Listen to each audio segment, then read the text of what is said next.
بسم الله الرحمن الرحيم. الحمد لله رب العالمين. الصلاة والسلام على أشرف الأنبياء والمرسلين نبينا محمد وعلى آله وصحبه والتابعين ثم ما بعد. السلام عليكم ورحمة الله وبركاته. Урматтуу мусулмандар, бизге улуу Рамазан айы кирип келди. Аллах Таала ошол айынан көптөгөн соопторго жетишип, жана күнөөлөрүбүздөн арылганга Аллах Субханала Таала бизге күч кубат берсин. Деги эле Рамазан айы жөнүндө бир маселени курайын дедик элек. Биринчиден, Рамазан айына киргенден мурда биз орозо деген эмне? Орозо деген бул кандай? Ошол жөнүндө маселе курсак. Ал-мақсуд bis-сиям лугатан ва шар'ан. Орозо тилдик жана шарияттык маанисин айтып кетсек.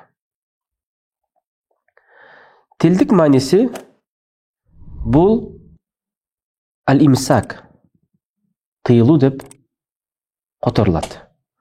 Анткени Аллах Таала Кур'ан Керимде айтат: «Инни назарту лирахмани саума». Мээримдүүгө мен назыр туттум. Эмнени назыр тутту? Сауман фалан укаллимал йаума инсия. Бүгүн бир дагы адам менен сүйлөшпөйм деп өзүмө ошондой тыйылууну назыр туттум дейт. Демек, бул Мариям сүрөсүнүн 26-аятында бул орозо дегендин тилдик мааниси жатат. Эми шарияттык мааниси кандай? Шарияттык мааниси бул фахуа ат-тааббуд лиллахи таала бил-имсак. Бул Аллах Таалага ибадат кылуу. Эмнеден тыйылуу? Жана кандай? Ал-муфтарат. Оозду ача турган нерселерден тыйылуу. Ал качан башталат? Мин тулу'ил фажр сани иля гурубиш шамс. Экинчи таңдан баштап күн батканга чейин. Андыктан шарияттык эрежеси бул ибадат экен. Ал ибадатты биз экинчи таңдан баштап, анткени шариятта эки таң бар: фажр казиб, фажр садык дейт. Жалган таң, анан кийин чын таң. Мындайча айтканда, ошол чын таңда баштап күн батканга чейин тыйылуу экен. Эмнелерден? Оозду ача турган нерселерден. Суу болобу, тамак болобу, жей турган нерсеби, ушак сөзбү, жаман иштерби, айтор буза турган нерселердин баарынан биз тыйылыш керек экенбиз. Эми экинчи маселе. Орозо өзү шариятта экиге бөлүнөт. Биринчи бөлүгү кысмул мафруд. Биринчи бөлүгү бул парс болгон бөлүк. Ал эми парс болгон бөлүк бул эки жол менен каралат. Себептүү жол менен, анан кийин себепсиз жол менен. Мисалы, бул себептүү жол менен жанакындай адам өзү Аллах Таалага ант ичип, назыр тутуп, ошол нерсени аткара албай калса, ошол назыр туткан себептүү, ант ичкени себептүү, бул адам ага орозо кармаш парз болуп калат. Мисалы, ла илаха иллаллахты айтып туруп, Аллахтын аты менен ант ичип туруп, мен буну жазайм деп туруп жазабай калса, ал адамга 3 күн орозо кармаш парз. Эмнеге? Жанакындай ичкен антын каффарат кылыш үчүн. Каффарат деген жанакындай ичкен антын жоюш үчүн.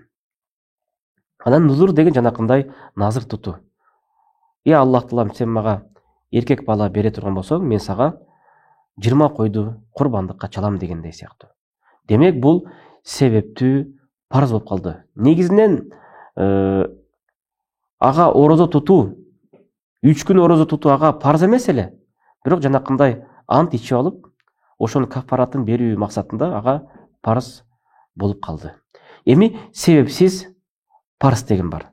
Себепсиз парз деген бул Рамазан айында орозо тутуу. Демек, бул атайын бир адамдын бир кетирген катасы үчүн эмес, Аллах субханала тааля бардык мусулмандарга, эркектерине, аялдарына, жаш балдарга, мындайча айтканда балагатка жеткендерге, акылы бар, акыл эстүү, кудуреттүү адамдарга Аллах субханала тааля орозо кармашты, тагыраак айтканда Рамазан айында орозону тутууну Аллах таала парз кылды.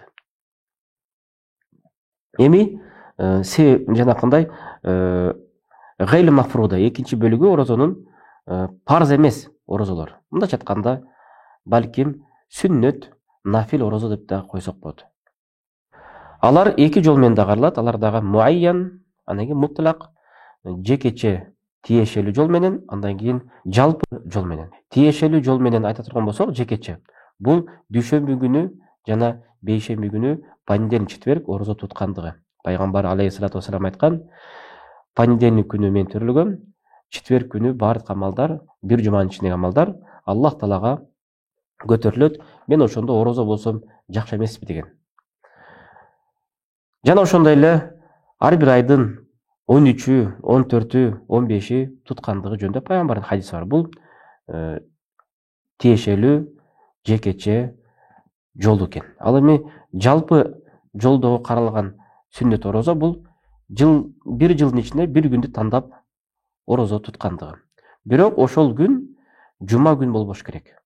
Жума күндү жекече тутпаш керек.